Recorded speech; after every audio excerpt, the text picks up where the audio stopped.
Bon, la troisième manip, ça concerne la nutation. Alors la nutation, on a dit tout à l'heure que c'est ce phénomène-là. Mais avant d'attaquer la nutation, bon, il manque un petit L, enfin il manque, je vais vous montrer comment déterminer le petit L. Ça c'est le pivot, donc là où ça pivote. Donc ça c'est le pivot, et là vous avez mis les masses, on les a mis tout à l'heure ici. Donc le petit L, pour déterminer le moment d'inertie, c'est cette distance d'ici à là, le pivot, jusqu'au point où on met les différentes masses. Donc bien entendu, pour le calcul du moment d'inertie, il faut mesurer cette distance. Bon, on va revenir sur la nutation. Je vais essayer d'équilibrer. Voilà. Alors, dans le cours, vous avez vu que la rotation propre, elle peut créer la nutation s'il y a une impulsion extérieure, une petite force extérieure. Voilà. Donc, on a la rotation. Vous remarquez qu'il n'y a pas de nutation. Alors, qu'est-ce qui se passe? Si je veux créer la nutation, il suffit d'une petite force, vraiment très petite. Soit comme ça, soit comme ça, soit comme ça, enfin, comme vous voulez, peu importe la direction. Je vais la faire à la verticale et vous voyez qu'il y a le phénomène. Je ne sais pas si vous le voyez de là ou pas. Voilà. Et vous avez la rotation de nutation. Alors, peu importe la direction, je vais mettre la direction comme ça. Vous voyez très bien qu'il y a toujours la nutation. Alors, pour la nutation, on vous demande de faire deux petites choses.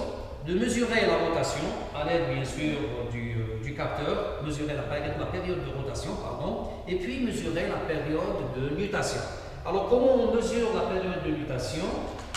Je vais d'abord créer la nutation. Lorsque la vis, par exemple, de serrage est en haut, je clique sur le chrono. Voilà, il est en haut, je clique et je reclique. Bon, il est préférable de mesurer, parce que la période, c'est quoi? C'est le temps pour lequel le solide fait comme ça. Il est préférable de mesurer 2 périodes, voire 3 périodes. Je vais refaire la même manip. Voilà, je mets le cordon autour du tambour. Voilà.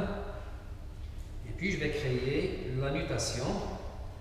Alors quand c'est en haut, je clique. 1, 2, 3.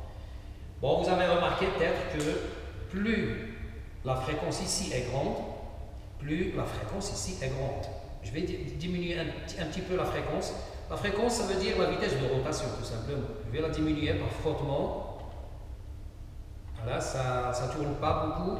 Remarquez que la nutation, maintenant, elle est plus douce. Ça veut dire que la période de nutation et période de rotation, eh bien, ils sont proportionnels. Si la rotation si la fréquence de rotation est très grande, la fréquence de nutation est grande, et ainsi de suite. Il y a un rapport entre les deux périodes, les deux fréquences. Ça dépend en fait, la valeur de proportionnalité entre cette fréquence, ou encore cette période et cette période, ne dépend que du système. Si vous changez le système, vous allez obtenir un autre rapport, tout simplement.